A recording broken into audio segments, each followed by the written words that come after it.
Speaker قومی assembly, deputy speaker, chairman senate اور deputy chairman senate کی تنخواہوں میں بڑے اضافے نے حکومتی ایوانوں میں بھی کھلبلی مچا دی ہے۔ وزیر اعظم شہباز شریف نے بھی معاملے کا نوٹس لے لیا ہے۔ اپوزیشن کے ساتھ وزیر دفاع نے بھی فیصلے کی مخالفت کر دی۔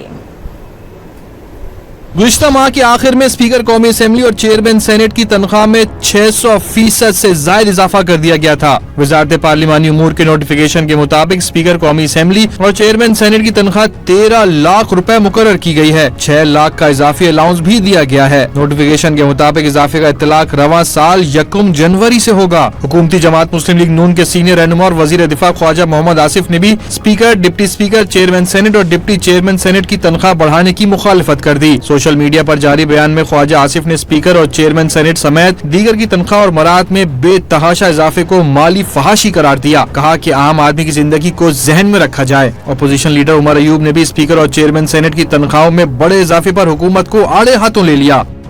اسپیکر اور آپ کے چیئرمین سینٹ نے اپنی تنخواہوں میں کتنا اضافہ کیا ہے؟